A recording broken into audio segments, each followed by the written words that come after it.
नमस्कार साथीहरु, स्वागत छ तपाईहरुलाई मेरो यो युट्युब च्यानलमा। आज म तपाईहरुलाई यदि तपाईहरुले व्यक्तिगत कृषि फार्म नगरपालिका वा गाउँपालिकामा दर्ता गर्न खोज्दै हुनुहुन्छ र कृषि पशुपक्षी तथा फलफूल फार्म एकैचोटी दर्ता गर्न सकिन्छ कि सकिदैन भन्ने बारेमा तपाईहरुले भिडियो खोज्दै हुनुहुन्छ भने यो भिडियो पक्कै पनि तपाईहरुको लागि उपयोगी हुनेछ। र कृषि पशुपक्षी तथा फलफूल फार्म एकैचोटी दर्ता गर्दा आवश्यक पर्ने डकुमेन्टहरु के हुन् भन्ने बारेमा म तपाईहरुलाई पिक्चर सहित देखाउन गइरहेको छु। कृपया भिडियोलाई ध्यान दिएर अन्तिमसम्म हेर्नु होला।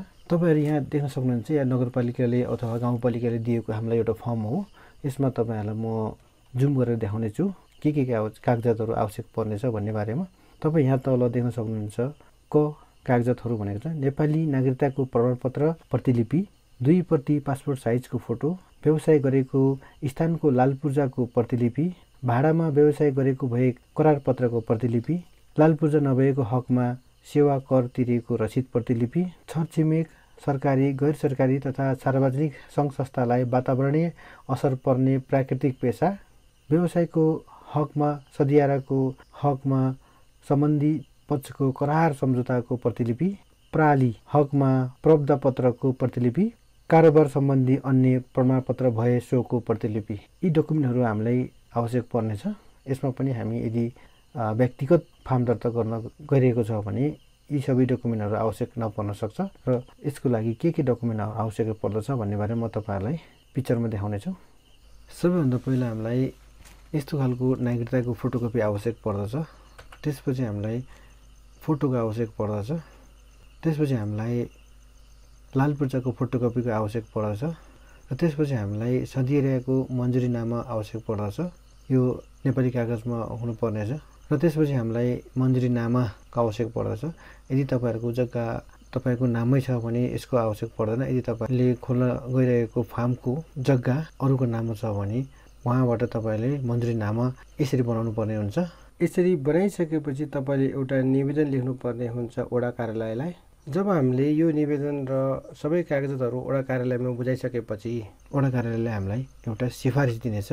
यस्तो खालको यो सिफारिस दिइसकेपछि यो सिफारिसको आधारमा हामीले फेरि अर्को यस्तो निवेदन लेखेर कृषि विकास शाखा कार्यालयमा बुझाउनु पर्ने हुन्छ र कृषि विकास शाखा कार्यालयले हामीलाई फेरि हाम्रो निवेदन अनुसार उहाँले एउटा सिफारिस लेखिदिनुहुन्छ।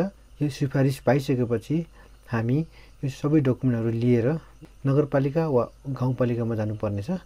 त्यसमा गइसकेपछि हामीलाई नगरपालिका वा गाउँपालिकाले यस्तो खालको एउटा फर्म दिइनेछ र यसमा हामीले पुरै फर्ममा के भर्नुपर्ने हो हामीले भर्नुपर्नेछ। यसरी सम्पूर्ण फर्म भरिसकेपछि हामीले हामीसँग भएको सम्पूर्ण कागजातहरु एकमुष्ट रूपमा हामीले नगरपालिकाको कार्यालयमा बुझाउनु पर्नेछ।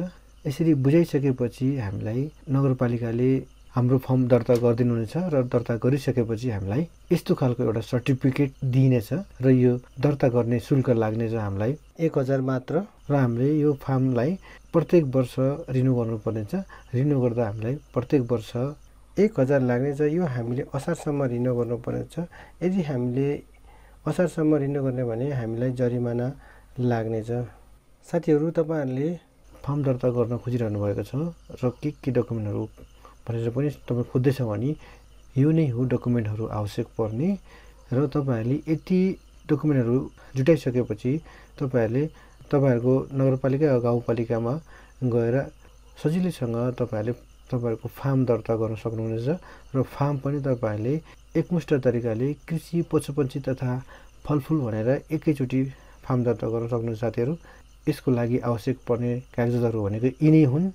यो मैले मेरो आफ्नो व्यक्तिगत फर्म दर्ता गर्दाखेरि जुटाएको कागजातहरु हुन् ताकि तपाईहरुलाई पनि तपाईहरुको फर्म दर्ता गर्न सहज होस् भन्ने हिसाबले मैले तपाईहरु समक्ष शेयर गरेको हुँ। र साथीहरु, यदि तपाईहरुलाई यो भिडियो जानकारीमूलक र इन्फर्मेटिभ लागेमा कृपया भिडियोलाई लाइक र सब्स्क्राइब गरिदिनु होला।